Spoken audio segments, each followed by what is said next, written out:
How you doing, everybody? It's your boy Mark B, of course. Um, Wanted to talk about um, kind of the state of things right now, with the evidence now coming out about Philando Castile that the judge wouldn't allow, as far as us seeing the dashboard footage. Um, Clearly hearing him saying, I'm not pulling it out, even though some cat on one of my earlier posts was trying to say he was saying I have to. Like, really? Like, so now we're not seeing what's in front of our eyes, and we're not hearing what's in front of our ears either. I'm like, look, that's a whole nother story. Also, with the young lady who was mentally disturbed in Seattle, who was shot by the police, even though the police knew that she was mentally disturbed, and she was pregnant, and they shot and killed her. And then the young man who called the police, just like the lady who was mentally disturbed in Seattle, he called the police.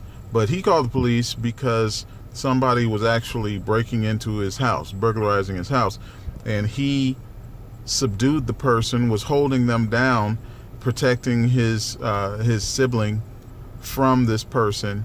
And the police came in and, without asking any questions, decided to open fire and shot him. Now, they didn't kill him. Last I heard, he was still in the hospital. But I was watching the Young Turks.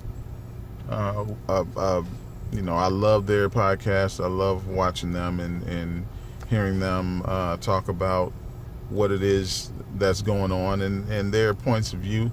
Very candid, very poignant. I'm a fan. I'm subscribed to their channel and everything. Something that comes up, though, for me when I listen to them talk about it, when I hear other white people talk about it. One, everybody on the panel was white that was talking about it on the Young Turks, which isn't a bad thing. Look, white people need to talk about this too, definitely. So that wasn't a bad thing, but the thing that stood out to me was that while white people who see this are frustrated, and see the police officers never get convicted, almost ever, and they're frustrated by it. Black people are beyond frustrated by it. And that just brings to the point for me that, for people outside of our community, white, Asian,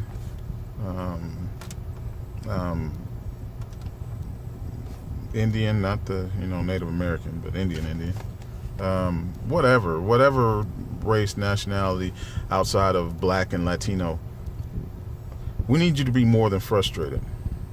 We're tired of frustrated, because frustration is, I just don't know what to do anymore. No, there's things to do, but when you're frustrated, you're just throwing up your hands. And while you're throwing up your hands, that's a convenient position. It's a position of privilege for you to say, I don't know what to do anymore. I'm just frustrated. I'm going to just go in my room and cry. And then I'm going to get up and then go, make myself a bowl of cereal. That's a position of convenience to be in. That's not a position that black parents can be in, because we have black children and we can't just be frustrated. We've been begging, we've been marching, we've been singing for decades, asking police not to kill us, asking white people to care enough about this issue to where we can get some things changed. My grandmother told me one time, when I was like young, I was like 7, 8 years old. She told me, if the police ever come to the house looking for me, to strip all my clothes off and go outside butt naked. I said, Grandma, that's not going to happen. I'm not going Police aren't going to come looking for me, number one. But on the off chance that they do come looking for me, I am not going to go outside butt naked. My grandmother said, go outside and you'll be butt naked. And the reason why you'll do this is because if you don't, they will have a throwaway gun that they keep in their sock, and they will throw it down by your body and shoot you full of lead and kill you and say that you tried to pull a gun on them. She had seen it and heard it happen plenty of times in her lifetime. Now, she's 2 generations older than me. So this has been happening for decades. It's actually been happening for centuries, ever since slave catchers were around. That was the first police force. The attitude hasn't changed, and the apathy that the majority of white people, not the ones who are racist, but the majority of white people, the apathy that they have towards black lives being killed by police officers hasn't changed. This situation, this thing isn't going to change until white people care enough about it to change it. Racism won't go away until white people are as disgusted by racism as black people are. And not just upset by it, not just hurt by it. I mean, disgusted enough to where if your father is racist, he can no longer come over to your house. If your brother is racist, they are no longer a part of your family. That's what I mean by disgusted by it. Disgusted by it to the point where if you know that a company has a supervisor or boss that's racist, you will not choose to work for that company. Because see, black people have to make that concession, and you'll hear a white person say, well, yeah, he's racist, but. And when we're talking about positions of leadership, Donald Trump, yeah, he may be racist, but. There's no but for black people. That's an instant disqualifier when it comes to whether you are qualified to lead people. Because if there's a certain section of people that you're going to treat differently because of their race, then you can't lead anybody effectively. We need white people to be just as disgusted. We don't want you to be frustrated. We want you to go beyond frustration. We want you to be angry enough to do something about it. We want you to be angry enough to disown family members who do that. These police officers are your family members. Now, maybe Officer Yanez isn't, but Yanez, in his mind, feels like he has been protected by by being a police officer, and he has been. Yeah, he lost his job, but guess what? He can go work for anybody. He can go get a job somewhere else. He can go to school, get a master's, and become whatever he wants to because he's still alive. And he killed somebody effectively. He murdered them and is facing no consequences for it at all.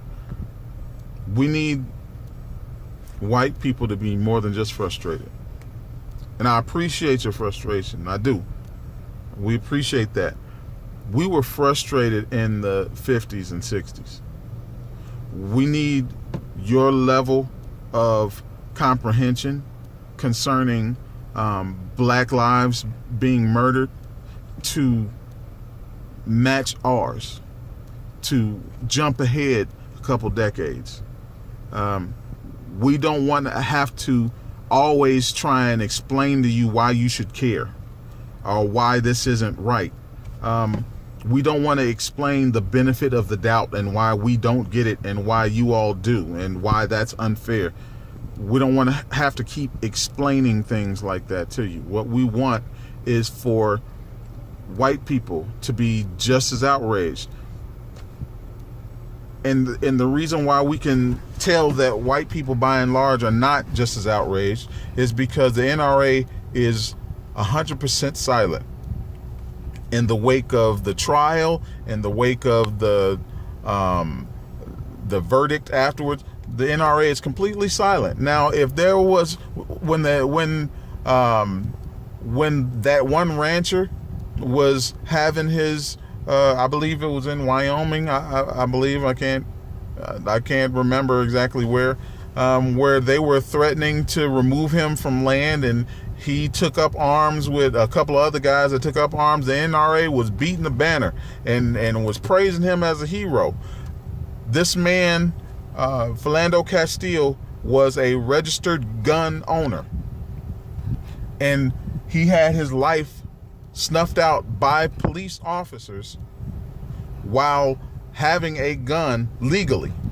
The only difference between him and a white person, or him and another person who was killed that the NRA would stand up for, is that he's black. The NRA claims to not be racially biased, but when it comes to issues that affect black people that are that would normally fall under their protection, they have nothing to say. And their friends have nothing to say. Family members have nothing to say. When it comes to this situation with Philando Castile, even the fact that, look, I don't even know, this dude is an internet like troll guy, so I have no clue whether he's white, black, fat, skinny, ugly, handsome, pretty, whatever. I have no clue. But the fact that the bar keeps on being raised for proof that black people are being massacred out there. At first it was, well, it's not as bad as all that. I don't see stuff like that happen every day. And then we started taking video of it and showing you every day. Well, yeah, okay, the video shows this, but you can't hear what's going on. We'll have audio with it too. Well, yeah, okay, well, you hear that, but the police officer was afraid for his life. So they would treat, it's an isolated incident. They treat anybody that way, right? But then you see instances. I saw a video, I posted it on my Facebook page, of this white lady who was driving like a bat out of hell. The police officer hopped out of their car on a highway, was standing there telling the lady to stop. The lady was driving a white Bronco, drove it like 90 miles per hour directly at the police officer, smashed into his police car. The police officer let off like 4 shots in the passenger side of the window, just enough to scare her. And then once she hit the car and her car wasn't able to go anymore, the police officer, not having any fear, jumped into the white Bronco and pulled the lady out of the Bronco, then handcuffed her and arrested her. They have no fear when it comes to white people. That same level of fear isn't there. But when it comes to a black person, if we make any sudden move, if there's any kind of vocal inflection, the tone that I'm speaking in now would get me shot.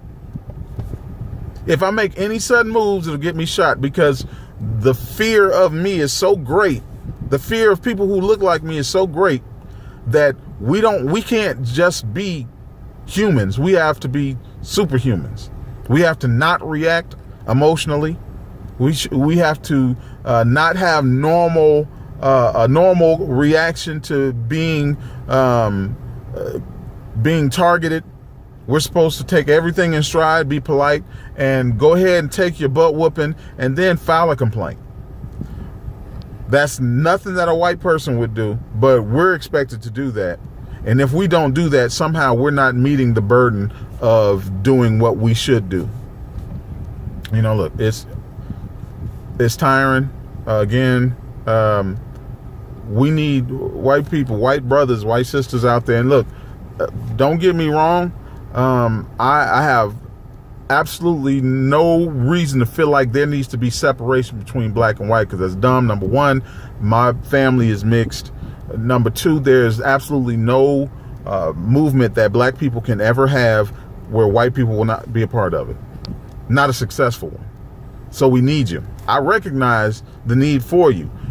The dream that Dr. Martin Luther King had is that there be no separation between me and you, that when you see me walking down the street, you see me as a man and you don't see me as a black man. And I see you as a man and I don't see you as a white man or a white woman or a black man or a black woman. That is the dream that he has. So we need you. We definitely need you. But what we need you to do is be more than frustrated, because frustration is not going to do anything. We need you to use your privilege to make sure that verdicts like this don't happen. Because what's going to happen is all those friends that you have that are cool, that are nice, the black guy that helped you out here. I saw a story about a young black man that helped the older white gentleman go down the escalator because he was scared to go down the escalator. He was elderly. He wasn't too sure of it. So he held his arm and took him down. There's guys like that out there of every race. If you want us to survive, if you don't want us to be a footnote in history, we need you to be more than frustrated. More than frustrated. We need you to be active. We need you to be active in politics concerning justice for us. We need you to be standing side by side. And I'd say this one thing. Another group that's silent is the LGBTQ community. And that's all the letters I'm going to put on that. Number one, y'all keep adding letters. Look, I'm not keeping up. But you all have been surprisingly silent. Surprisingly silent. Now, when you're fighting and advocating for your rights, you expect everybody to stand lock step with you and lock arms. And hey, it's not about just gay rights. It's about civil rights. You compare yourself to the civil rights movement of the 60s and all that. But when things are happening to us, we don't hear, not hiding our hair, and don't think that we don't recognize it. We recognize it. We see you over there silent because you won some legislation. Okay. We see you, and don't think that we're not going to speak on your silence as well. We are. We recognize you being quiet over there while we're being slaughtered.